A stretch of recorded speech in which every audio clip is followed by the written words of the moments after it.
નમસ્તે મિત્રો, ધર્મ મનીષ પંડ્યા ઓફિશિયલ ચેનલ પર હું મનીષ પંડ્યા આપ સૌનું સ્વાગત કરું છું. મિત્રો, વેદ માતા ગાયત્રીની સાધનાને તમામ ઉપાસનાઓમાં શ્રેષ્ઠ માનવામાં આવી છે. માતા ગાયત્રીની દેવી સ્વરૂપે પૂજા થાય છે.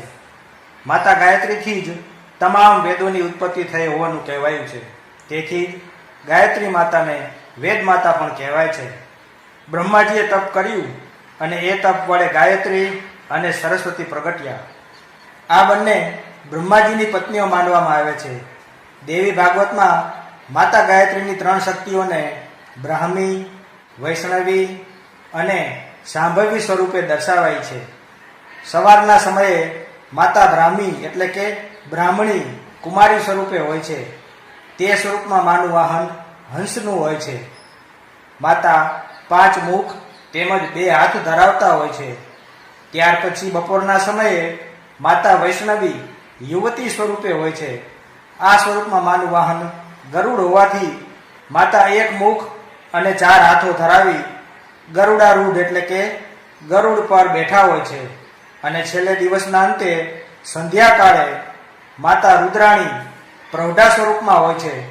ત્યારે માનું વાહન બળદ હોય છે. એ વખતે પણ માને 1 મુખ અને 4 હાથ એટલે કે માં ચતુર્ભુજ હોય છે. ઋષિ વિશ્વામિત્ર વડે રચાયેલા ગાયત્રી મંત્રનો ઉલ્લેખ ઋગ્વેદના 3જા મંડળમાં થયેલો છે. આ ગાયત્રી મહામંત્ર આ પ્રમાણે છે: ઓમ ભૂર્ભુવસ્વઃ તત્સવિતુર્વરેણ્યમ ભર્ગો દેવસ્ય ધીમહિ ધિયો યો નઃ પ્રચોદયાત. આ મંત્રના દરેક શબ્દનો અર્થ આપણે સમજીએ.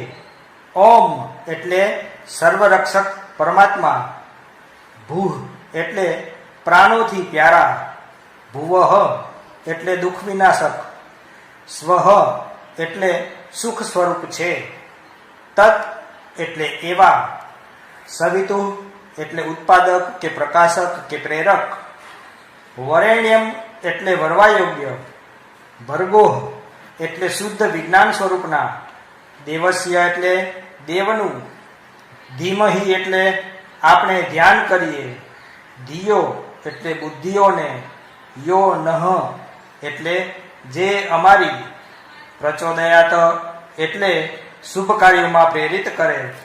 આખા ગાયત્રી મંત્રનો ભાવાર્થ આ પ્રમાણે થાય છે: એ પ્રાણ સ્વરૂપ, દુઃખનાશક, સુખ સ્વરૂપ, શ્રેષ્ઠ, તેજસ્વી, પાપનાશક, દેવ સ્વરૂપ પરમાત્માને અમે અંતરાત્મામાં ધારણ કરીએ.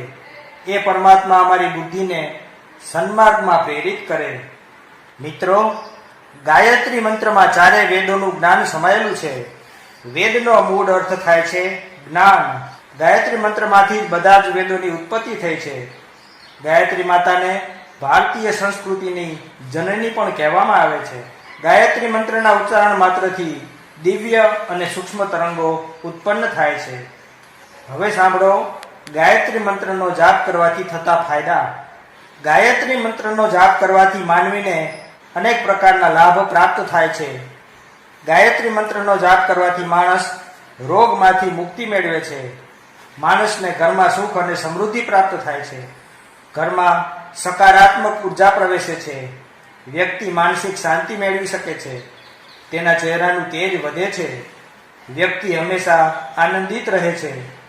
ઇન્દ્રિયો સક્ષમ અને કાર્યશીલ રહે છે.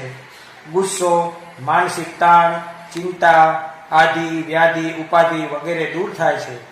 બુદ્ધિનો વિકાસ થાય છે. મનોવાંછિત ફળ પ્રાપ્ત થાય છે. ભણવામાં નબળા હોય તેવા બાળકોને ગાયત્રી મંત્રનો જાપ કરાવવાથી તેને વિદ્યા પ્રાપ્ત થાય છે. તેના જ્ઞાન અને એકાગ્રતા વધે છે. વ્યક્તિમાં ઉત્સાહ વધે છે અને સકારાત્મક વલણ ઊભું થાય છે. ત્વચામાં ચમક આવે છે. તામસીપણું દૂર થાય છે. પરમાર્થના કાર્યોમાં રુચિ જાગે છે. પૂર્વાભાસ થવા લાગે છે. આશીર્વાદ આપવાની શક્તિ વૃદ્ધિ પામે છે. આંખોમાં તેજ વધે છે. સ્વપ્ન સિદ્ધિ પ્રાપ્ત થાય છે. માનવી ભયમુક્ત બને છે અને દુઃખો તેમજ મુશ્કેલીઓ સામે લડવાની ક્ષમતા પ્રાપ્ત થાય છે. મિત્રો, ગાયત્રી મંત્રનો જાપ નાના બાળકોથી લઈ ઘરડા લોકો સુધી બધા જ મનુષ્ય કરી શકે છે. જો સવારે શક્ય ન હોય તો બપોરે પણ આ જાપ કરી શકાય છે. ધાર્મિક ગ્રંથો અનુસાર ગાયત્રી મંત્ર જાપના નિયમો છે. આ નિયમોનું પાલન કરવું અતિ આવશ્યક હોય છે.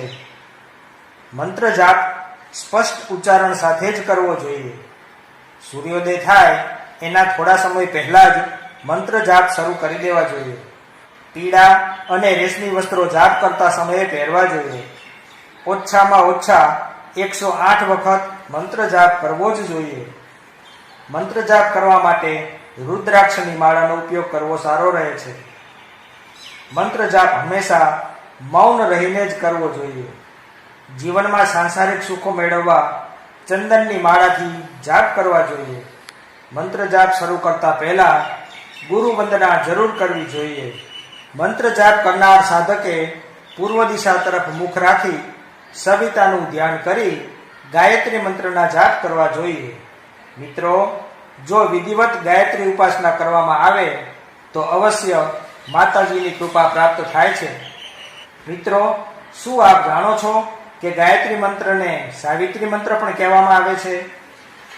બ્રાહ્મણ બટુકને જ્યારે યજ્ઞોપવિત સંસ્કાર આપવામાં આવે છે, એટલે કે જનોય આપવામાં આવે છે, ત્યારે એ બ્રાહ્મણ પુત્રના કાનમાં ગુરુ દ્વારા ગાયત્રી મંત્રની દીક્ષા આપવામાં આવે છે.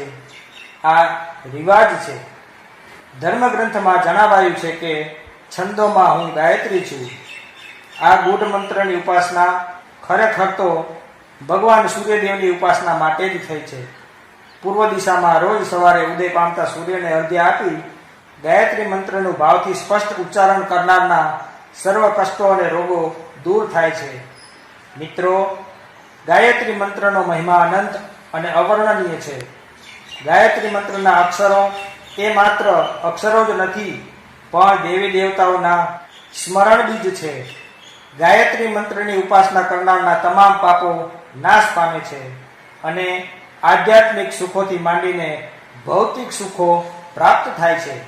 જ્યોતિષ શાસ્ત્રના મતે મૂળ ગાયત્રી મંત્ર તો એક જ છે, પરંતુ મનોકામના પૂર્તિ અને દેવી દેવતાઓને પ્રસન્ન કરવાના હેતુથી વિદ્વાનોએ વિવિધ ગાયત્રી મંત્રોની રચના પણ કરી છે. તેના વડે પૂજાપાઠ કરવાથી ખૂબ જ જલ્દી શુભ ફળો પ્રાપ્ત થઈ શકે છે. આપે જે દેવતાને પ્રસન્ન કરવા હોય તેમને સંબંધિત ગાયત્રી મંત્રના જાપ કરવા જોઈએ. બોલ શ્રી ગાયત્રી માત કી જય. તો મિત્રો, જો આપને આવા વિડીયો પસંદ હોય, આપને આવી ધાર્મિક વાર્તાઓ પ્રસંગો સાંભળવા ગમતા હોય તો આ ચેનલને લાઈક, શેર અને સબસ્ક્રાઈબ કરજો. ધન્યવાદ.